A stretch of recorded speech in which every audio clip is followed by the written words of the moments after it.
Good to see everybody out tonight. We're picking up in our study this evening in James chapter 3. I almost said Acts, but that's not right. We're in James tonight, chapter 3. Where do we leave off on the questions? Who's got it marked? 8. Which one? 8. 8. All right, great. Thank you. 22. Oh, wait. 2A. I'm sorry. Page 28. What? Yeah, 28 page. 33. Page 27. Page 28 and what? 2A. 2. Page 27, 2A. Page 27. Wow. Okay. Well, all right. That's further back than I thought. That's okay. We'll get there. All right. James is putting together this information, and we talked about the idea relative to teachers, and the idea, and we kicked around the idea of the caution that James gives us here relative to teachers. And what did we conclude? Is he saying don't be a teacher? No. What's he saying? Saying that you may be judged more harshly Okay. if you're not careful. Does that give us license to sit on the bench? No. Okay. And that's the line. That's the deal. It's the idea, okay, teachers, okay, understand that the responsibility you have carries a lot of weight. In fact, I'm going to hold you accountable for it. This is God saying. God says this is going to be something that you're going to have to think about. But he says don't let that stop you, because we talked about, we looked in Hebrews chapter 5 where it talks about where those folks were indicated there in Hebrews 5. You ought to be teachers by now, but you need somebody teach you again. So there's the balance. It's to be the teacher, but to be cautious and understand what you have before you to do, and exercise that accordingly. All right. Do some teachers offend others? I think that's the beginning part of their question too. Is that something that can happen? Is teachers sometimes offending others? Yes. How come? Because some others believe in other things that others do not. Okay. What's the standard?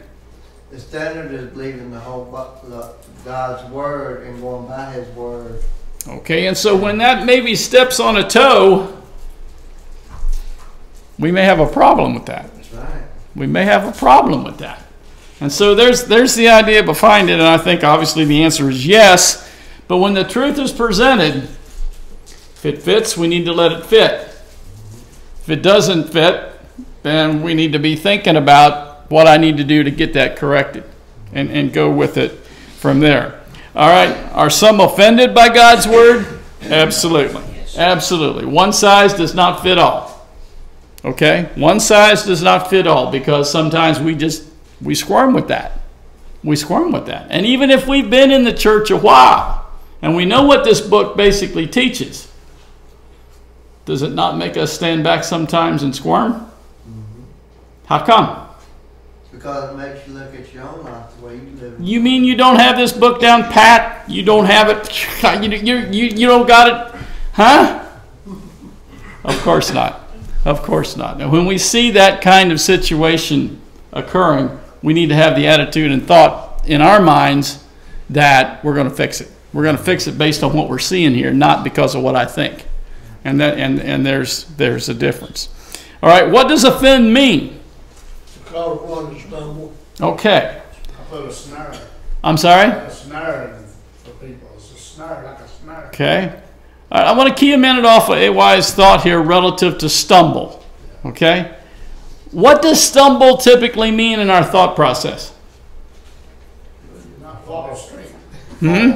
Fall. Thank you, Father. Yeah, also, as we get older, we're well aware of this stumbling thing, okay? We get that, all right? To stray? To stray? Can be. Absolutely can be. The idea, though, is I want to key off of this idea is, yeah, we can hang our toe on something and stumble. We know about that. But a lot of times we don't fall. And there's the difference. There's the difference. Now, it can, don't get me wrong, it can. And we've all been there, okay? But the idea, and I want us to see that, for we all stumble in many ways, verse 2. If anyone does not stumble in what he says, he is a perfect man, able to bridle the whole body as well. So it's the idea that we're not perfect, but it's not licensed to say, I'm giving up. We stumble, we need to understand that. Just like when we stumble and catch our foot on something, we get back up, if we're able, and go on from there. Go ahead. Paul said if he eat and be offended somebody, he would eat it. Right. Man, it was wrong. Right. And there's a lot of things we need to think with that. Okay? There's just a lot of things that doesn't need to be said at times. Even though it's the truth, if it causes a problem with that, a lot of times it's not what's being said, it's how it's being said. It's the process that a lot of times creates the issue. So we'll get into that a little bit in some of these verses here. We'll get on with that. So we need to understand that James is talking about here the idea of stumbling, that we all can have that, and it can be a problem for us along that line. We go on to 3 now, right? Who is said to be a perfect man? One's not offended by the word. Does not stumble in the word. One who does not stumble in the word. Okay, now let me back up. If anyone does not stumble in what he says, and I'm reading from the New American Standard, okay? If anyone says he is a perfect man, able to bridle the whole body as well. Y'all got that under control? You 100% with that? What? How come I'm seeing a bunch of How come? What'd you say the last time somebody cut you off in traffic? Nobody's perfect except for one man, that was Jesus. Well, does that give us license to quit? Nope. There's the difference. There's the difference, okay? Yeah. But what I'm getting at, this thing we got between our teeth here can be a real issue. Can be a real issue. James is going to talk about that. Now, before I get too deep into that, why do you think James would be talking about this? Why would he devote basically a bulk of chapter 3 to the tongue? Because It's one of the biggest problems. So I got a big mouth. Is that what you're saying? no, Okay. All right. Go ahead, Bill. I'm sorry. a lot of people think what it is, they don't think about what they say before they say it. Your mom used to say when I was a kid, you got 2 ears and 1 mouth. That ought to tell you something. That ought to tell you something. Okay? And that's right. I mean, that issue is there. But think about James's background a little bit. Okay? James is by birth a Jew. Okay? He's writing to them. He's writing to Christians who have dispersed out. That's the same thing, and I'm just using this as a comparison. There's a church being established in Lexington, and I'm just using this as an example. And then persecution hits, and all these folks take off back home, and a bunch of us end up here in Lilly. And James is writing this to say, okay, you folks in Lilly, I know what went on in Jerusalem. And I know the background of these people in the Sanhedrin. I know the background of the leadership here. And I know there can be a lot of out-of-control mouths that want things to go their direction. I want them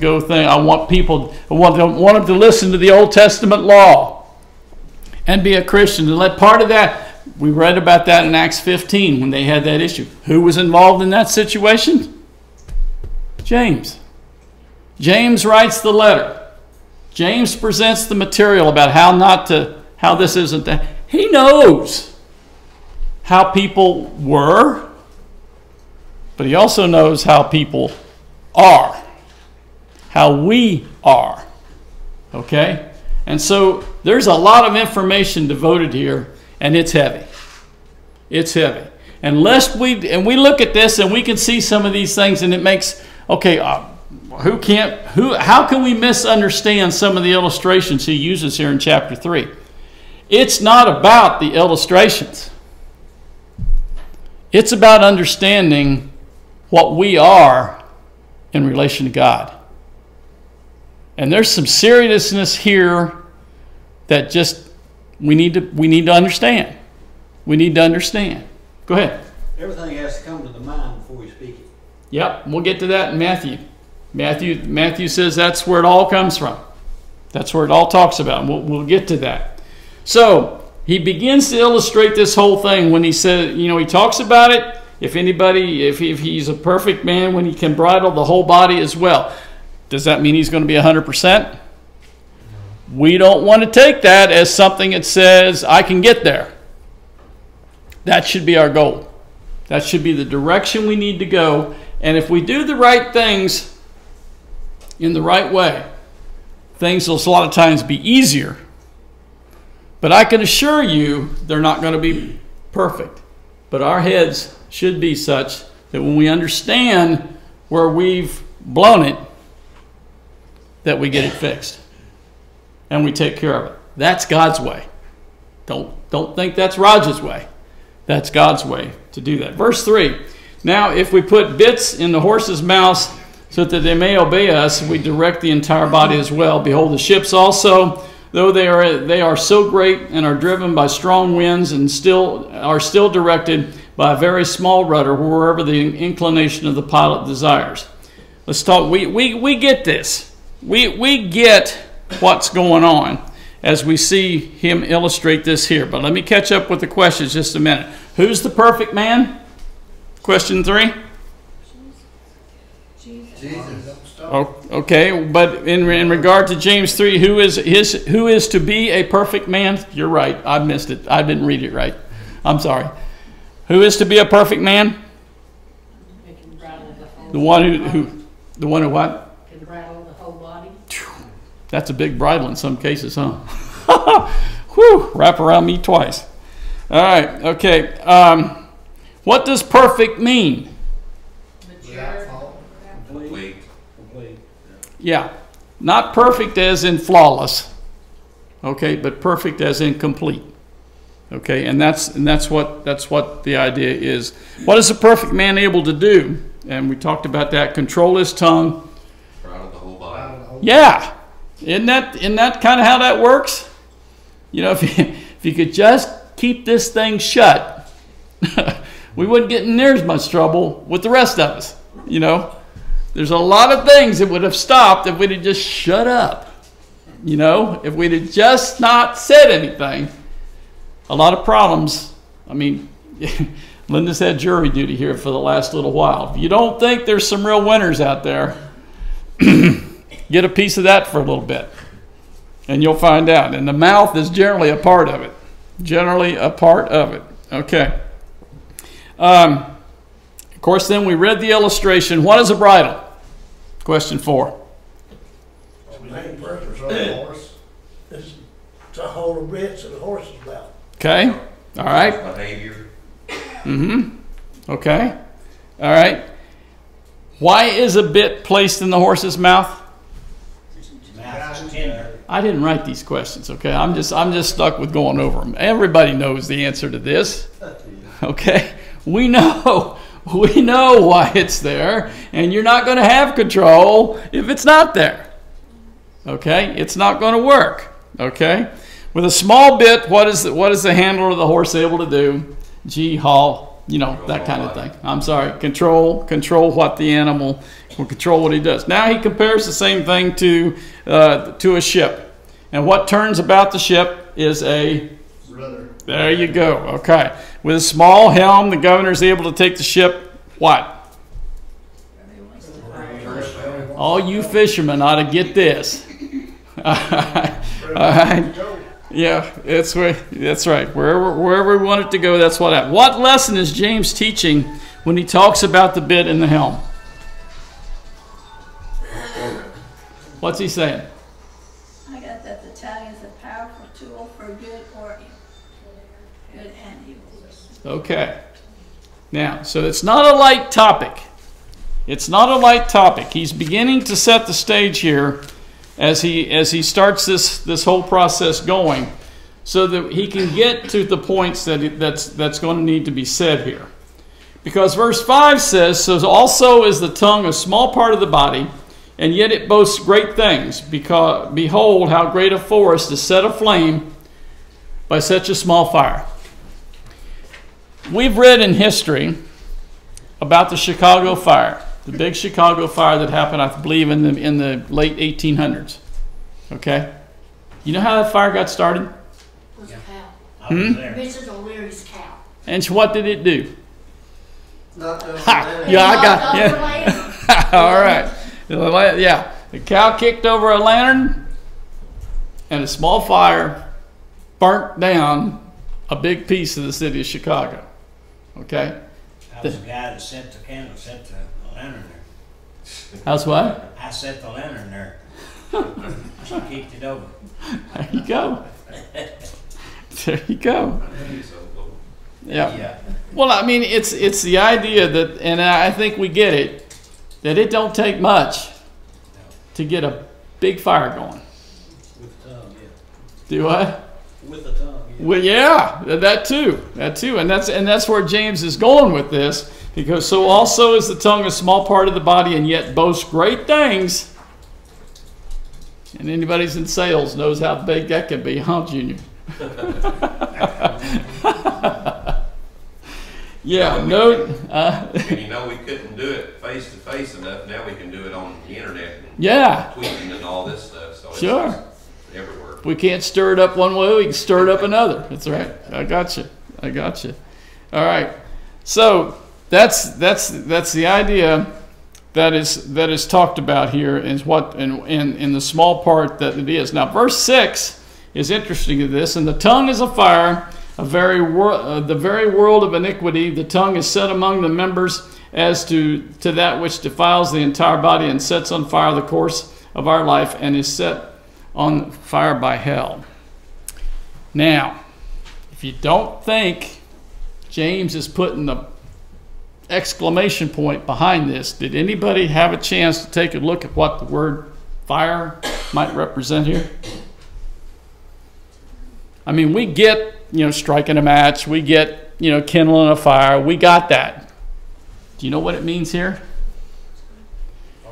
Try to think about the fire as it represents a bolt of lightning. Something quick, powerful, and to the point. And that's what the word fire is representing right there. So it's not something that just, okay, it can smolder a little bit, which it can, don't get me wrong. But this where it's using it right here talks about something that just comes down and hammers it. And we know about that kind of fire too.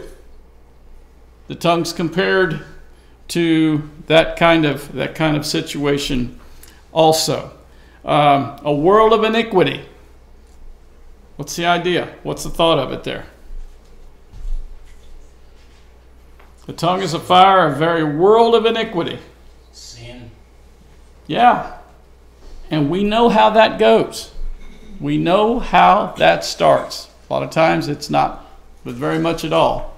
And it snowballs into something that is huge. And sometimes not even intended to go that direction, but it gets there. Okay? Behold how great a fire is set aflame by such a small fire. Okay. What can the tongue do that would make a world of iniquity? In other words, we understand what it means. Okay, what's the application of that? You could lie with it. You could present false doctrine. Okay. Curse God with it. Okay. Gossip. Yeah. What's the definition of that word? Unrighteousness. Okay. What else could, unrighteousness? It can boast great things. Uh-huh. What else can it do? Curse men. Yeah.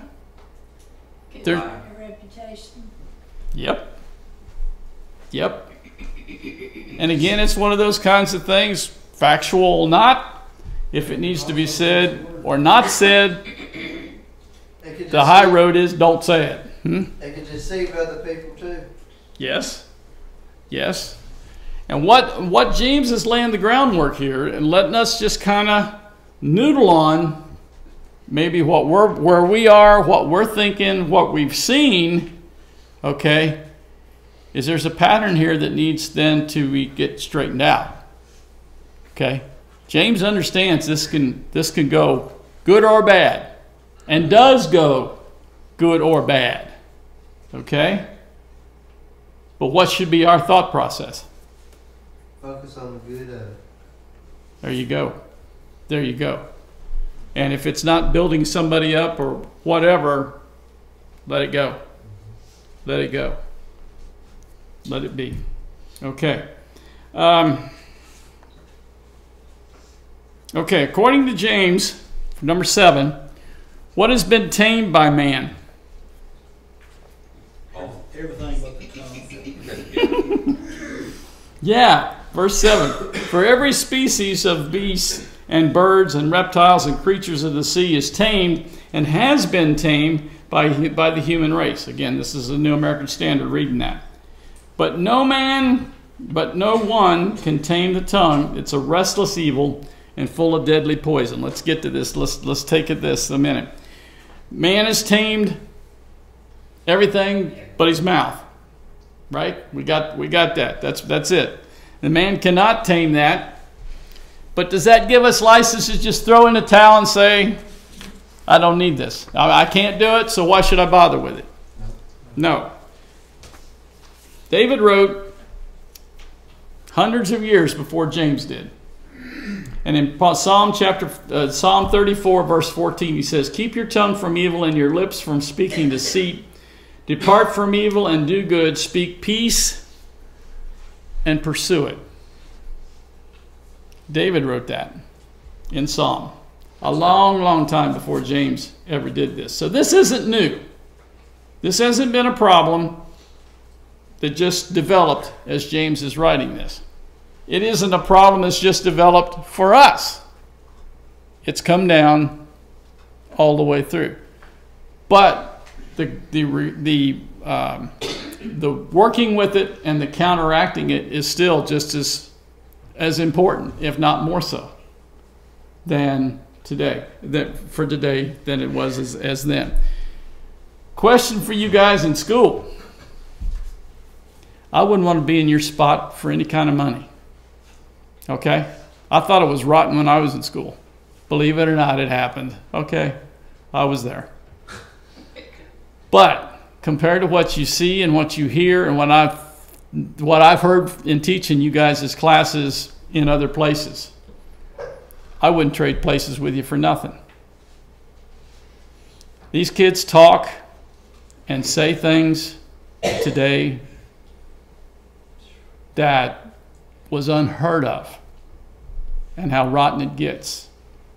Now, all I'm saying in regard to that, okay, is that this rule doesn't go out the door just because you're in school. This rule doesn't quit just because I'm in such a rotten environment that I don't know what to do with it. Okay? Understand, David asked God for help here. And he got it. We need to ask God for help here. And we'll get it. Okay? The idea is for us to have our heads set on doing what God would have us do. Because just because, like where I started with this, just because you're in school right now, don't think this is going to go away when you get out. Okay? You're going to go into the workplace, you're going to go into college, or what. This isn't going to go away. You're going to find people all the way through life. They're going to want to talk the way they talk and say the things they say and try to influence you. Now, if you don't think this has an impact, I'm here to tell you it does. It has a huge impact. If you don't think so, watch the news. Watch what's being said. And where does it start? It starts with the heart. It starts with the heart. And from there, everything else explodes, either in what we say or what we do. Go ahead. And we sometimes tend to want to Yeah, It's an old song called Dirty Laundry. That's what we we want to hear that. sure. And why? You got me. Yeah, you gotta, you know, and there's not a machine out there that you guys have, that that we all have in our house, that doesn't have an off button on it.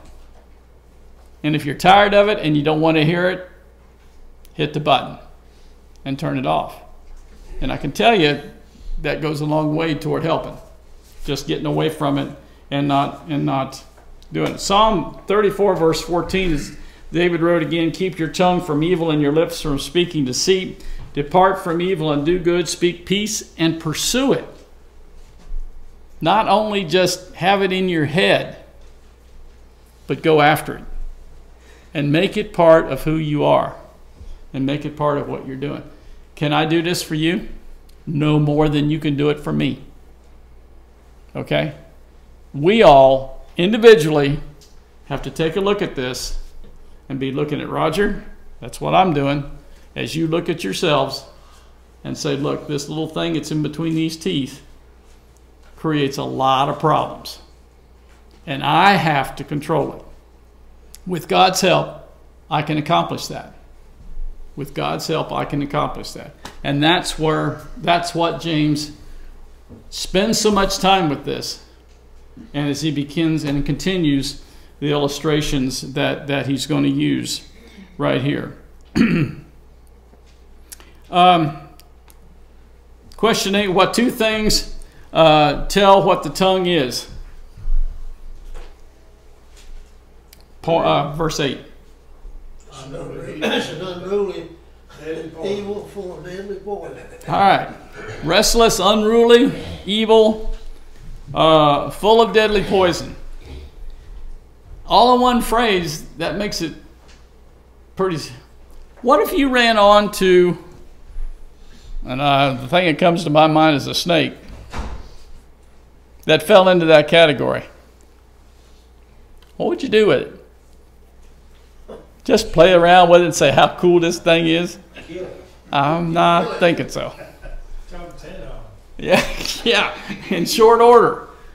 That's my point. You know, and that's what James is saying here. That's what we're all stuck with. We got that thing in our mouth that's just like that deadly snake. That's just like that deadly snake. And I'm not saying you can begin to control a deadly snake. That's not my point. But the comparison is there, and that's what we've got to deal with. And I can't do it for you, and you can't do it for me. It puts it right in my lap the same way it puts it in your lap as well. Sobering thoughts. Sobering thoughts as to what we have to contend with. And question A of 8, why is the tongue called an unruly evil? Uncontrollable.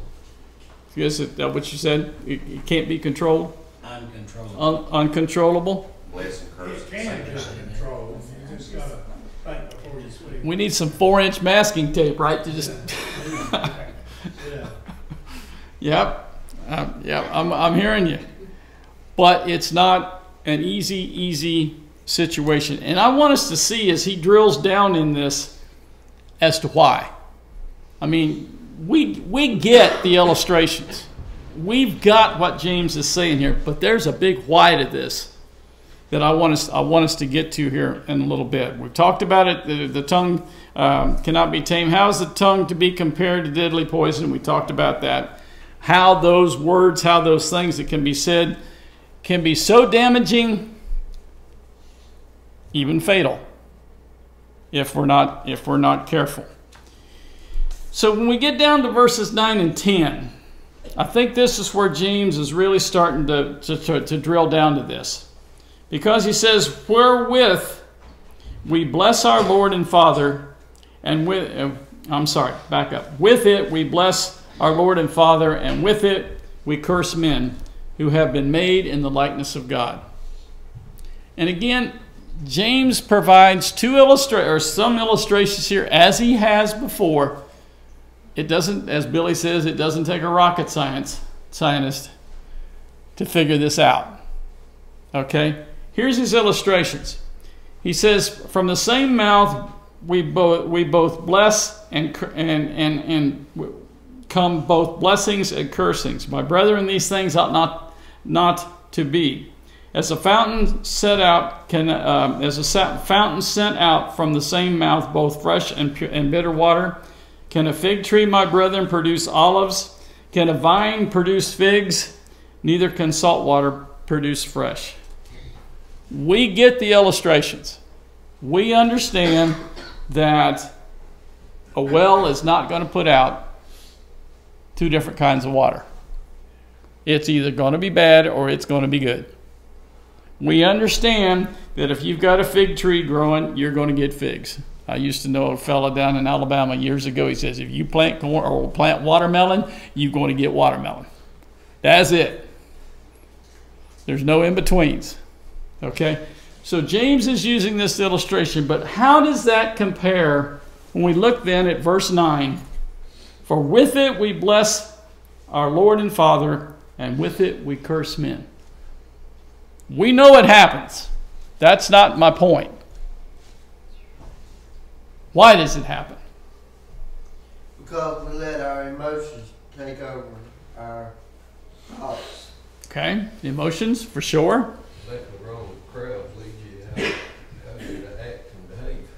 Okay. There's a lot of reasons why it's done, because you're with the wrong crowd and you follow suit the way they're acting. I mean, the first illustration that popped in my mind when you said that was the crowd action to the crucifixion of Jesus. It just kept cranking. It just kept going to the point that there was no stopping it. Okay? Whatever you feed into your mind is what's going to come out. Now, I'm glad you went that way. Thank you very much. How do we do that? This day and time, how do we do that?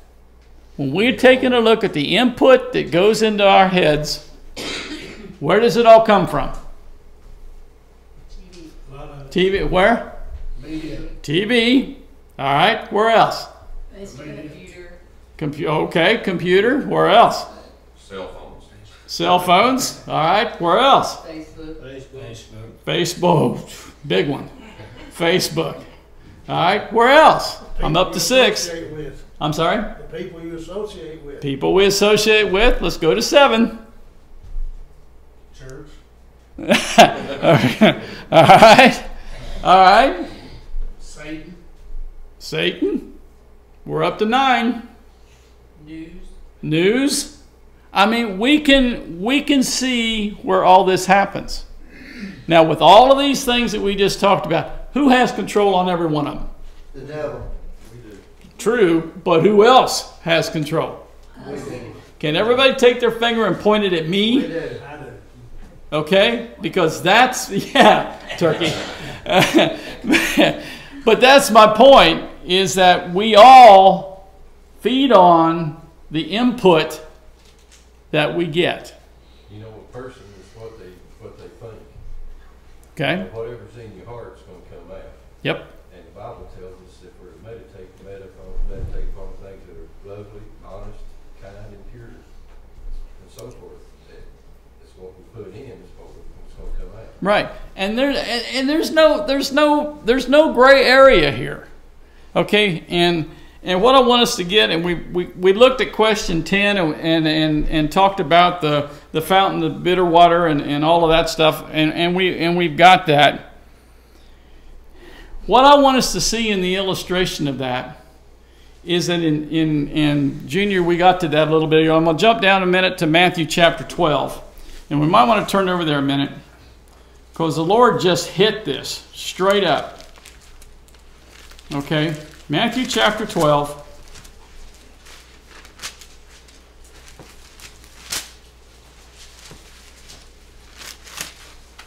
And let's back up to verse 33, and I'll read down through verse 37. Okay? It says, either make a tree good and its fruit good, or make a bad tree and its fruit bad, for the tree is known by its fruit. You brood of vipers, how can you, being evil, speak what is good.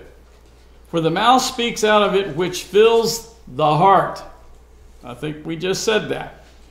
A good man out of the good treasure brings forth what is good, and the evil man from the evil treasure brings forth what is evil.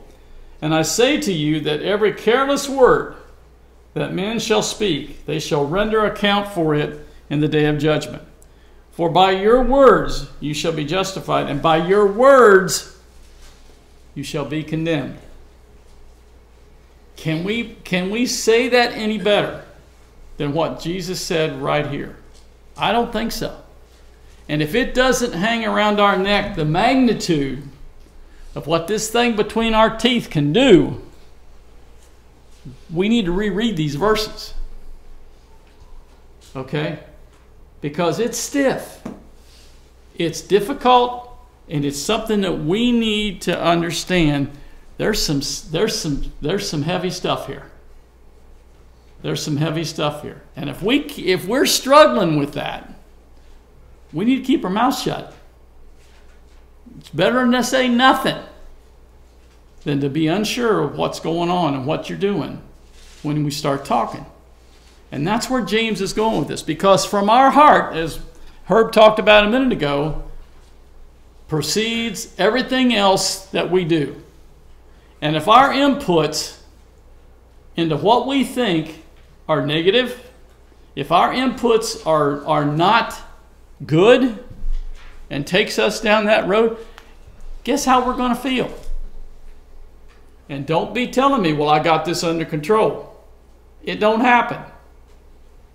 We can fool ourselves and we can talk about it and we can say, oh yeah, I got this under control. Let somebody cut you off on the road the next time, and what are you going to say? In Cincinnati, that was a daily situation. You could just see the inside of the car turn blue from some of these guys getting cut off. Okay? That's what I'm talking about. It's when emotion that you just mentioned, it's when we get caught short and our fuse is short, it don't take much to light it. But what are we supposed to do? But what are we supposed to do? Run over them. No. No. My bad.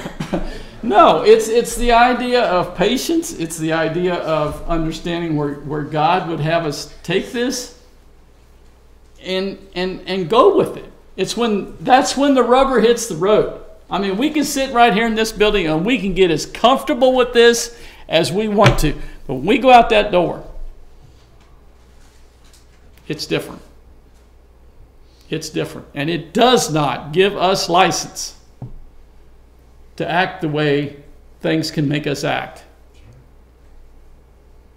Just because we're not inside this building. And we spend a lot of time outside this building as compared to being here. Go ahead. The other day on the news, there was this woman got caught in road rage. Mm-hmm. She was behind another woman. Oh, she was mad as she'd be. She was screaming on her. She backed up a little bit, took off, went right up on the corner of her car, flipped hers over, and then went sliding up against the rail. The rail caught her, she went over hill. So they said, now that's what they call first class road rage. First class.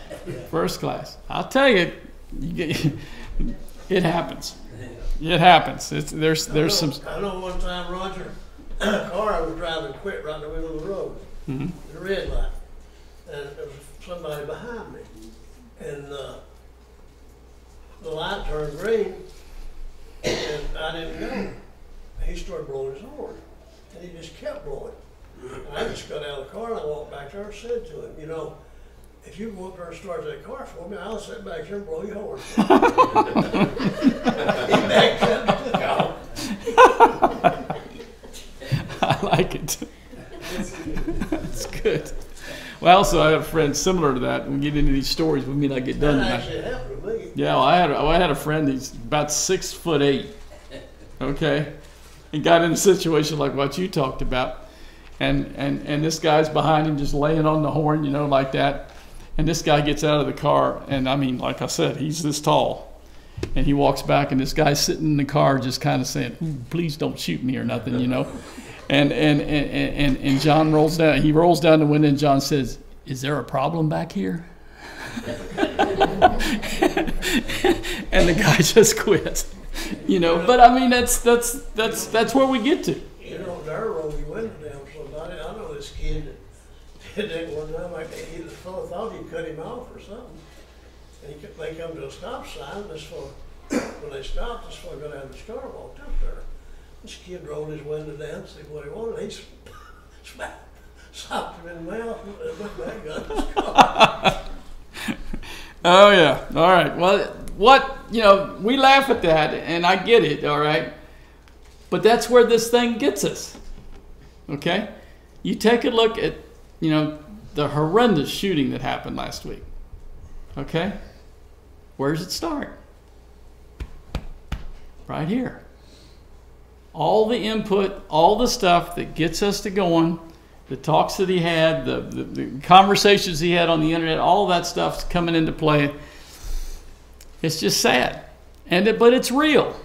And that's what I want us to go away from this tonight, understanding that it's something we're all dealing with every day. Go ahead. The scary thing is people these days are dealing with things they did 50 years ago. Everybody's so much influenced by media, and everybody's on it hours and hours each day. I mean, you can't see a kid walking around anywhere without this. Right. And that's scary. I mean, that's Yep. where they're getting their information these days. A lot. I mean, the news media just leads us all around by our nose, and we don't know if we're being told the truth or not, but we're hearing it. I think, Show us what they want us to. There you go. I It's think all we about just- ratings. if we do like Trump does and call them all fake news, they probably go away. We're not going to go into that. We're not going there, all right? You're not going to get me into that, all right? Yeah, he probably needs to read this chapter. That's probably, a few times. All right. So backing up just a little bit, before we jump down to Matthew 12, I didn't get into the first question there on page 29. What kind of man does James refer to in verse 13? A wise and understanding person. Now, James just isn't running those words by for our health. He just isn't running that by and saying, well, if you want to read that, that's cool. There's a thought there, okay? He's telling us, or he's indicating to us, that this is the godly way to do this. The wise and understanding person. Let him show it by his good behavior, his deeds, in the gentleness and wisdom. Now, we've already seen in earlier chapters here where James has been talking about works and faith and coupling the two together. For anybody who thinks the control of the tongue isn't a work, I don't know where you've been. It's a full-time job. It's a full-time job. If nothing else, just controlling it is a full-time job. So, the answer to the question, what kind of a man does James refer to in verse 13? It's obviously the wise person here. What is the wise man to show? Knowledge. Okay. Good conduct. Okay. Is that something that happens? Did you get that out of your manual that you got when you come home from the hospital? It's on page 250 or whatever? No. It's something that we all gotta learn to. We gotta learn how to do it, and that's going to be a bigger job, I can tell you, for me and others as much as anything. Okay. How does he show his works? Good conduct. Through meekness. Okay. By his behavior. Is that always easy? No, it's not. Nope. You ain't got a corner on that, William. It's not easy, trust me. I'm with you. I know exactly what you're saying. And all of us know what you're saying. Okay? It's not easy. But we need to understand this can be done. And like David was talking about in the Psalms we read earlier, it's something that we need to give attention to and ask God for our help, because he'll do it. Just like he helped David. Okay? Can those who hear our words and see our works tell the kind of person we are? Yes. Please understand that we're as transparent as a piece of glass. You can say one thing and you act another way, and guess what's going to out-talk you? You're right. What you are. Say it. What you are is going to out-talk you. That's just like I was saying, your actions speak louder than words. Every time. Say it. Every time. You bet. Can those, so the answer obviously is yes. How did Jesus say, we shall know a man? By his fruits. Okay. All right, what we'll do is we'll mark question 2 right there. And we'll get Billy to pick that up, hopefully. Hope he's well enough on Sunday to be able to run with that. But we'll stop the class right there. Before we do, though, before we end the service this evening, we want to extend the invitation to someone might be with us tonight that needs the help in some way, either rendering their obedience for the first time in baptism, or maybe making correction in their life if that's needed. If we can help in some way tonight, we'd like to do that. And as together we stand and sing, well, please come.